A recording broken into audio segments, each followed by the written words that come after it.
तो प्यारे बच्चों, आप पढ़ लेते हैं न्यूटन की गति का दूसरा नियम। न्यूटन की गति का दूसरा नियम क्या कहता है कि किसी निकाय पर आरोपित कुल बाह्य बल उस निकाय के संवेग के परिवर्तन की दर के बराबर होता है। तो कहना चाहता है कि F जो होगा वो आपका होगा dp बटा dt।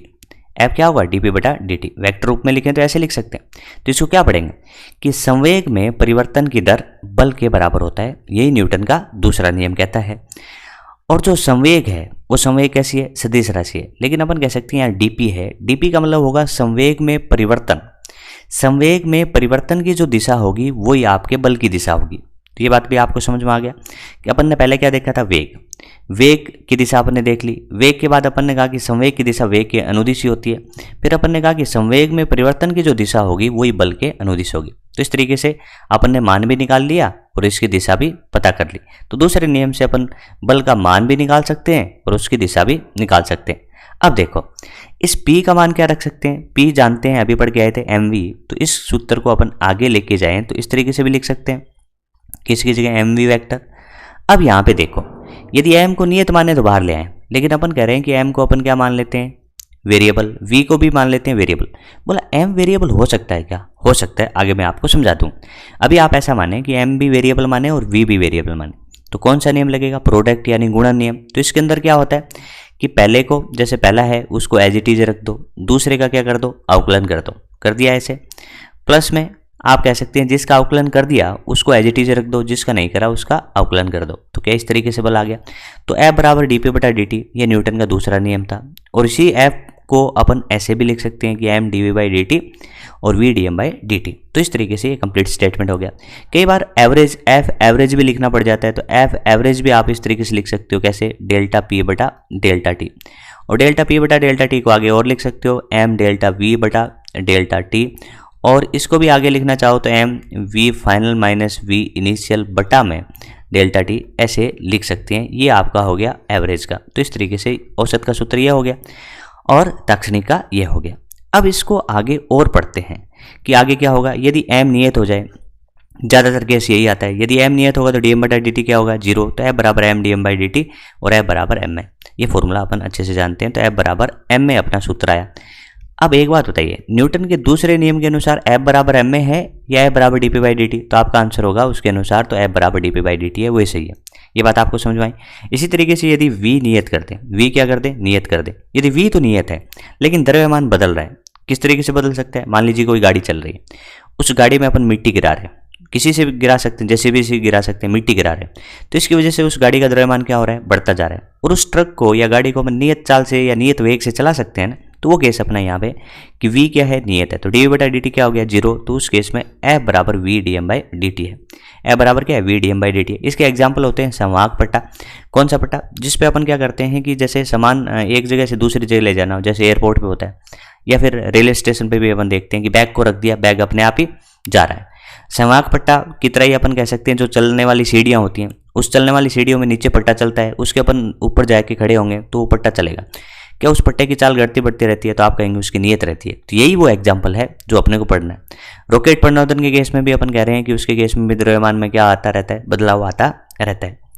तो इस तरीके से न्यूटन की गति के दूसरे नियम से अपन ने कितनी बातें सीखी, तो उसको एक बार अपन रिवाइज करते हैं। पहला, F बराबर dp बाई dt। F बराबर dp बाई dt। F बराबर m में कब लगेगा? जब m नियत हो। F बराबर v dm बाई dt कब लगाएंगे? जब v नियत हो, द्रव्यमान वेरिएबल हो। तो तीन ही सूत्र हैं, ये आपको अच्छे से ध्यान रखने हैं। कौन कौन से भाई? F बराबर dp बाई dt, F बराबर m में और F बराबर v dm बाई dt। तो इस तरीके से न्यूटन का गति का जो दूसरा नियम होता है वो क्या बता देता है? बल का परिमाण भी बता देता है और बल की दिशा भी बता देता है। ठीक है, तो आगे बढ़ते हैं। अब देखते हैं आवेग। आवेग क्या होता है?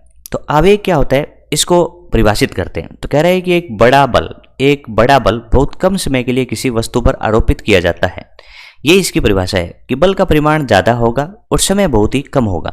बोला ऐसा कौन सी घटनाओं में देखने को मिलता है? टक्कर हुई, टक्कर के दौरान देखिए जब दो वस्तुएं भिड़ती हैं तो भिड़ने का जो समय अंतराल होता है वो बहुत ही कम होता है, लेकिन उसमें बल बहुत ही ज़्यादा लगता है। इसी तरीके से जैसे क्रिकेटर एक बॉल को फेंकता है बहुत तेज़ी से और सामने उसके बैट लाते हैं, तो बॉल और बैट के टकराने का जो समय है वो बहुत ही कम है, लेकिन आप देखते होंगे कि उस बैट के द्वारा उस बॉल पे बहुत लार्ज फोर्स लगता है, यानी बहुत ज़्यादा बल लगता है, लेकिन समय अंतराल क्या है, बहुत ही कम। इसको ग्राफ के माध्यम से सिखाना चाहें तो अपन इस तरीके से सिखा सकते हैं कि यहाँ पे एफ टी ग्राफ है, यहाँ पे देखिए इस दौरान एफ 0 है, फिर एफ बढ़ता गया अचानक से, और एफ बढ़ गया मैक्स, फिर क्या हो गया, एफ घटते घटते 0 हो गया। तो अपन कह सकते हैं ये अंतराल बहुत ही कम है।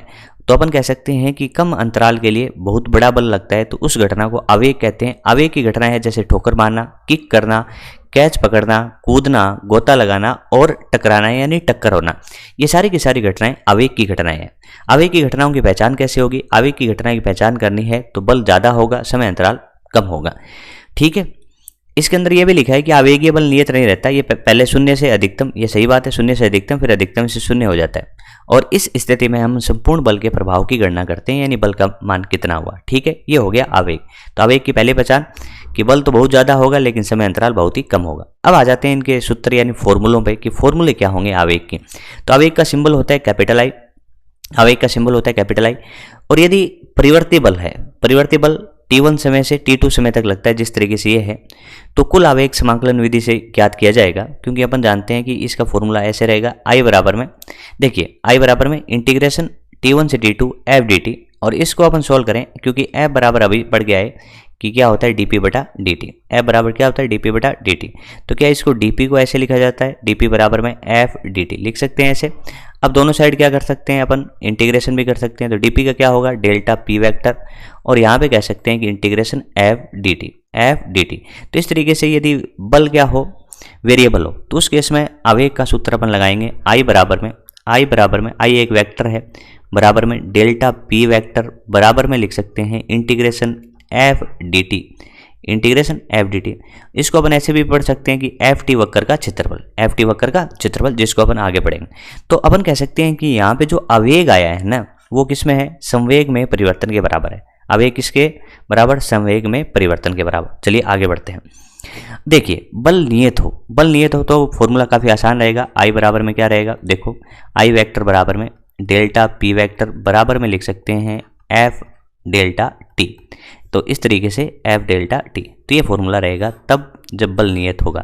और बल वेरिएबल होगा तो कैसा रहेगा, आई बराबर में, यही देखिए आई बराबर में डेल्टा पी वेक्टर, बराबर में इंटीग्रेशन एफ डी टी। तो ये थोड़ा सा एक अंतर है, ये कब लगाएंगे, ये तब लगाएंगे जब बल वेरिएबल हो, ये तब लगाएंगे जब बल नियत हो। आगे देखिए आवेग संवेग प्रमेय पढ़ाई, ये बड़ी आसान है।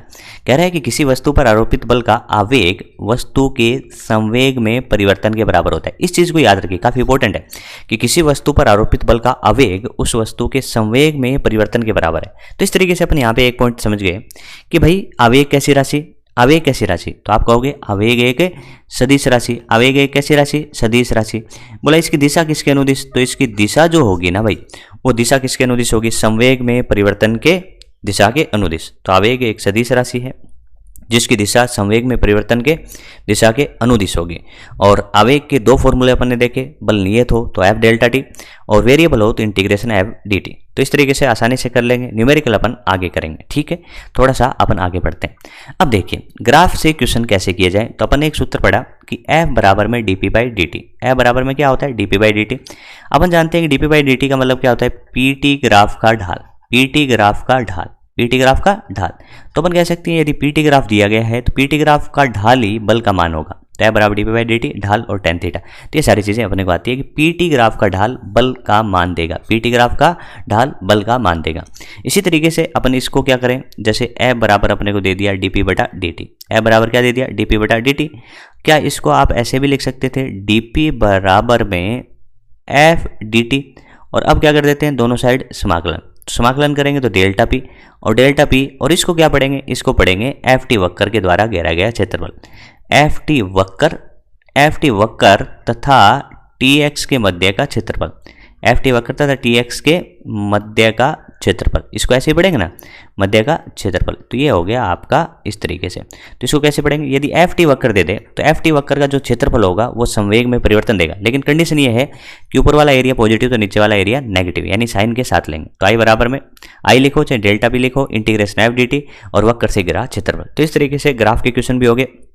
पीटी ग्राफ का ढाल क्या देगा, बल देगा, लेकिन एफ टी ग्राफ का क्षेत्रफल संवेग में परिवर्तन देगा, जिसको आवेग भी बोल सकते हैं। तो एफ टी ग्राफ का क्षेत्रफल संवेग में परिवर्तन या फिर आवेग भी देगा। बट इसको जोड़ते टाइम ये ध्यान रखें की चिन्ह के साथ लिखें। ठीक है, चलिए थोड़ा सा आगे बढ़ते हैं। अब देखते हैं कि एफ एवरेज अपन ने पढ़ा कि एफ एवरेज का सूत्र भी आ गया। एफ एवरेज बराबर क्या होता है, डेल्टा पी बटा डेल्टा टी। यदि डेल्टा पी अपन कह दें कि नियत है, डेल्टा पी क्या है, नियत है, तो डेल्टा टी को मैं क्या कर दूं, बढ़ा दूं। डेल्टा टी को क्या कर दूं, बढ़ा दूं। तो डेल्टा टी को बढ़ा दूं तो आप कह सकते हो कि एफ एवरेज का जो मान होगा वो क्या होगा, तो आपका मतलब होगा कि एफ एवरेज घट जाएगा। एफ एवरेज क्या होगा, घट जाएगा। तो एफ एवरेज बराबर delta P by delta T. Delta P नियत है, आप डेल्टा टी को बढ़ा दो तो एफ एवरेज क्या हो जाएगा, घट जाएगा। तो क्या इस प्रकार कह सकते हैं, एक निश्चित संवेग में परिवर्तन के लिए यानी डेल्टा पी नियत हो तो यदि समय अंतराल बढ़ा दिया जाए तो लगने वाला औसत बल घट जाता है। ये बात सही है। एग्जाम्पल देखते हैं। क्रिकेट की खेल में जब खिलाड़ी कैच लेता है तो अपने हाथों को पीछे की ओर खींचता है। अपने हाथों को पीछे की तरफ खींच के वो समय अंतराल क्या कर देता है, बढ़ा देता है। क्योंकि देखो उसको कैच तो करना ही पड़ेगा। कैच करने का मतलब हो गया जो भी बॉल आ रही है, जिस भी चाल से आ रही है, उस चाल वी को कितना करना है, उसको जीरो करना है। अब ये वी को जीरो कितने समय में करता है वो उस पर डिपेंड करता है। तो क्या करता है कि हाथों को धीरे धीरे नीचे लाता है यानी बॉल के साथ लाता है। तो उसमें क्या होगा कि उसका वेग जीरो होने में थोड़ा समय लग जाएगा। तो समय बढ़ा दिया, तो समय बढ़ाने से एफ एवरेज क्या हो गया, बल कम लगा, तो इसकी वजह से उसके हाथों पर चोट कम लगी। इसी तरीके से अपन देखो लंबी कूद कूदते हैं तो आप देखते होंगे कि सामने रेत होती है, रेत बिछी रहती है। तो रेत या फिर अपन पानी में जब कूदते हैं तो अपने पैर क्या रहते हैं, पानी के अंदर या रेत के ओर धंसते हुए चले जाते हैं। तो अपना वेग जो है या जो अपनी चाल है वो अचानक से जीरो नहीं होती, वो चाल जीरो होने में थोड़ा समय लग जाता है। समय लगने से क्या हुआ, एफ एवरेज घट गया, जिससे अपने को चोट नहीं लगती। लेकिन यदि पक्के फर्श पे अपन कूदते हैं या गिरते हैं तो अपने पैर तुरंत स्थिर आ जाते हैं यानी वेग जीरो हो जाता है, यानी उसमें समय अंतराल कम होता है तो चोट लग जाती है। तो ये चीज़ें आपको आसानी से समझ में आ गई होंगी।